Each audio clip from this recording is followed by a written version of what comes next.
Welcome back to Crypto Future, guys. Let's just got home from the office. Let's have a little bit of an evening news day here. Okay, so first of all, not a financial advisor. This is not financial advice. You know how it is, guys. Okay, so first let's have a look at the markets. We got XRP up 2.1%. It finally broke that 50-cent mark. Cadena's up 18.1%. Wow. Quant's up 5%, up to $105. H bar's up 3.2%, back up over 5 cents. Gala is up 5.9% to 2.5 cents. Algorand is up 3.5% to 12.6 cents. Bitcoin 30,100. We're staying strong above that 30,000. Hopefully, it can close the week above 30,000 and take the next leg up from there. What else do we got here? Bencoin is up 28.5% today. Matic's up 6.7. Where is Majazmi? What do you guys think? Here's a question for the comments below too. I kind of wanted to get your guys' opinions on this. What do you guys think about the LimeWire coin? It's down 1.8% today, 7 cents. What do you guys think about it? Believe they have launched on the Algorand blockchain, but let me know what you guys think. What are your thoughts on it? Should I do a deep dive into LimeWire? It'll be their first bull run. Arbitrum's up 5.7%. What else do we got here? Jasmy is still up 2.2%, up 24.9% on the week. Jasmy is pumping. I like another an AI crypto I like is a Fetch AI, 12.9%. It's up today, 22 cents. Pepe's up 41% today.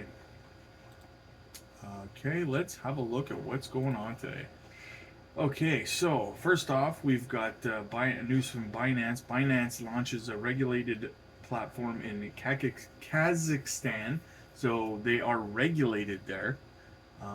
So that's good news there. I don't know if you're from there or not, but I live in Canada. They pulled out of Canada, and I'm very sour about it, very salty. So I love Binance, though. I really do. I hope they come back. So they are safely regulated in Kazakhstan, though. So that's good news there.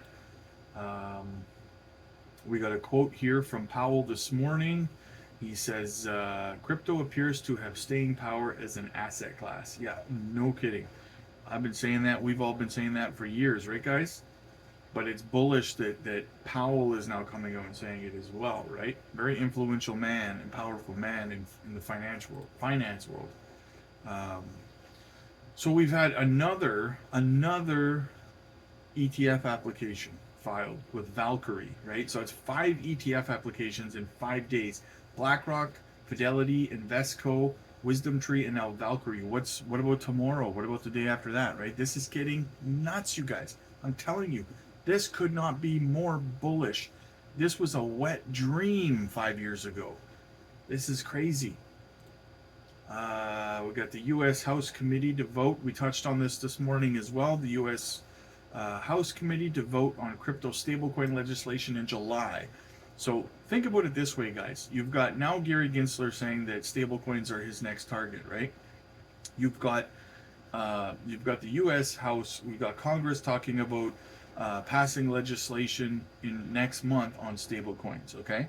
Now, if you recall the quotes from Congress after Gary launched his lawsuits against Coinbase and Binance, the day that they were having a House committee meeting, they were pissed, right?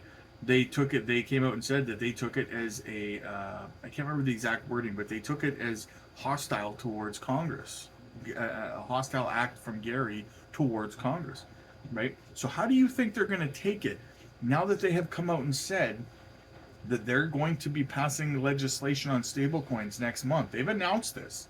If Gary launches a lawsuit against a stablecoin issuer, like Tether, for example, right? Now that they've said this, before they've passed legislation, how do you think that's going to come off? Do you think that they're going to allow him to follow through on that? They might step in at that point and say, "You're done, dude."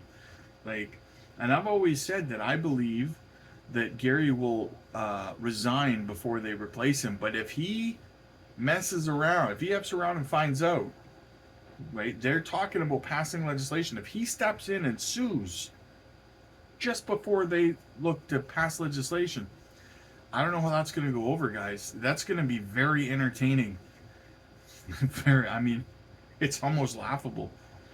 Um, we've got the new exchange there, EDX, we talked about this morning for the United States for Charles, or not Charles Schwab there, whatever. Anyway, EDX, we talked about it as a DEX, right? It is essentially what it's going to be. So I wouldn't be shocked to see the U.S. target some of the DEX like MetaMask, Uniswap, stuff like that, PancakeSwap. I wouldn't be shocked to see them go after them next because, I mean, it's just kind of par for the course with what they're doing, right? They've been going after all of the exchanges, and then all of a sudden they're launching custody custodians and stuff like that out of nowhere, right? So if the U.S. has their own DEX that they're releasing, that's apparently active now, if you think they're going to allow third-party DEX companies to still operate in the U.S., I don't think so. So it'll be interesting as well as that unfolds. We got more Binance news as Binance joins Bitcoin's Lightning Network. They've started running nodes on the Bitcoin Lightning Network, a layer 2 payment solution for the world's largest cryptocurrencies. So that's interesting and bullish all around, really. I mean, I'm not a Lightning Network kind of guy. I'm not a Bitcoin maxi. I do like Bitcoin. I do hold Bitcoin. I DCA into Bitcoin. I believe in Bitcoin. I'm not a maxi though. And I just don't think that the Lightning Network. I think there's much better options out there.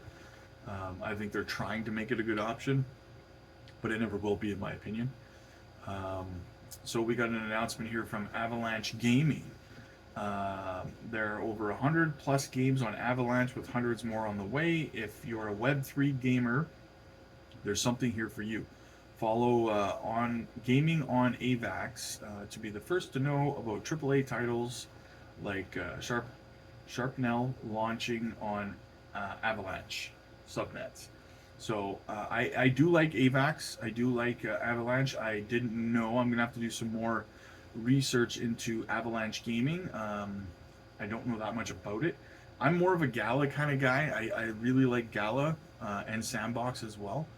That being said, though, I'm open-minded, and there's no project that I won't look into. And if I believe in that, I won't invest in. I believe that there can be more than one winner in a category. So just keep your eye on Avalanche Gaming if you like Web3 gaming and stuff.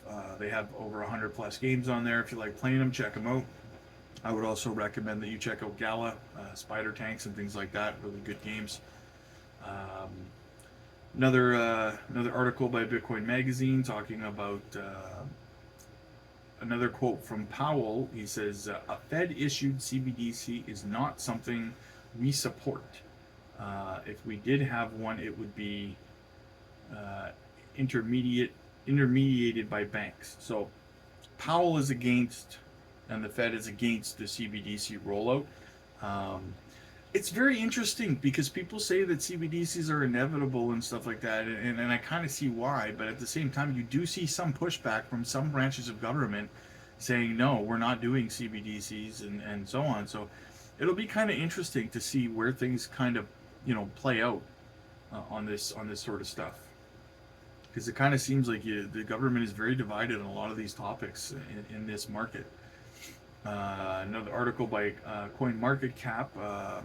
So just a warning for you guys, there's a malicious Trezor software appears in Apple App Store. So if you use the Apple App Store, watch out for a malicious Trezor app on there. Don't be downloading anything right now until that's kind of fixed. Be cautious of that, you guys. Protect your money. And then in this other article here by CoinDesk, there's a quote: "The SEC appears to be interpreting the Howey test liberally when determining which token may be securities backed exchange." Mark D'Anzio said, "Will crypto be essentially regulated out of existence in the U.S.?" And the reason that I bring this article up is because that's one of the stupidest things I've seen in the last, I don't know, couple of weeks. How could you be uh, ignorant enough to ask a question like, will crypto be regulated out of existence in the US? We just had five top asset holders and hedge funds and banks put in applications for ETFs. BlackRock, Fidelity. You think that they're going to allow? Like, I'm sorry, but BlackRock controls everything. Let's just be real, right? You think that BlackRock is going to allow them to regulate crypto out of the U.S. completely? Now that and they will get their ETF. Make no mistake about it. So it's a stupid question to ask. Like, you're just spreading FUD for no reason. That's not even a question anymore. You got BlackRock and Fidelity in there, and then you're stupid enough to say, will crypto be regulated out of the States? Read the room. That's enough. I need like a buzzer that's read the room. Like, read the room, bro. Not really crypto news, but if you're in Canada, Tesla slashes Canadian prices in a bid to boost sales. So if you're looking to get into a Tesla and you live in Canada, by the way, I'm not sponsored by Tesla, guys. I'm not sponsored by anybody. I just like to tell you guys this stuff so you're aware. If you're in Canada and you've been thinking about a Tesla, now would probably be a good time because they have slashed prices in Canada. So just a heads up on that. We got a tweet by Hara from Jasmy CFO here, supporting the global carbon neutral challenge. Jasmy joins the Rice Corp consortium to generate credits and promote carbon neutrality. A blockchain carbon credit exchange built on the Jasmy platform provides a reliable and convenient environment for the distribution and use of credits. Exactly. Amazing direction for Jasmy to be going in. Just more, it seems like every day, twice a day, I'm giving you guys more bullish news on Jasmy. You still see people calling it a rug and calling it a scam. I don't know what I got to do, what I got to say to you guys. Not all you guys, but you guys that are calling it a scam or whatever. Like, how much bullish news a day do I got to give you before you kind of pay attention, right? Am I ringing any bells here? Jasmy's going to the moon. Sorry about your luck, Chuck. And here's something to kind of pay attention to, because I noticed that Circle's doing the same thing. MakerDAO purchases $700 million in U.S. Treasury bonds, and I noticed that Circle had done the same thing today.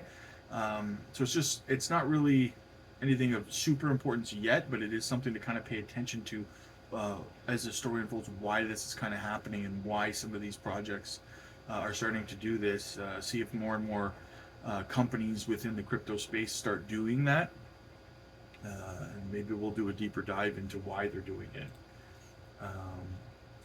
Tweet by Steph is Crypto. Shout out to you. And I couldn't agree more. Jasmy will become a top 15 crypto this bull run. Mark my words. I agree with you, and I hope you're right. I am down for that. And then finally here, as I already kind of talked about it, but the whole, stable coins to be attacked by Gary, this article by CoinDesk. You guys know how I feel about it. I already kind of walked you through it. It's stupid to even think about it. I mean, but I wouldn't put it past Gary to file a lawsuit against the stablecoin when Congress just said they're going to regulate it. I would not be shocked. The guy is that thick, right? So that's the news, guys. So far, I'm sure I'll be back later this evening with another episode. So shoot me a subscribe. Let's continue to grow here. Let's get to 250. We're growing so fast, guys. Like 20 more. I think we need 20 more to get to 250 already. It's faster and faster every day. Shoot me a like, comment down below. Let me know, like I asked at the beginning of the video, let me know what you guys think about that LimeWire token that's out now. Like I said, I know it's built on Algorand, but I'm kind of curious about it. Let me know if you guys want to know more about it. Um, like I said, this will be its first bull run, just like Caspa, so it could be very bullish. We could see some price discovery. Um, Let me know what you guys think. Comment down below. Again, like and subscribe.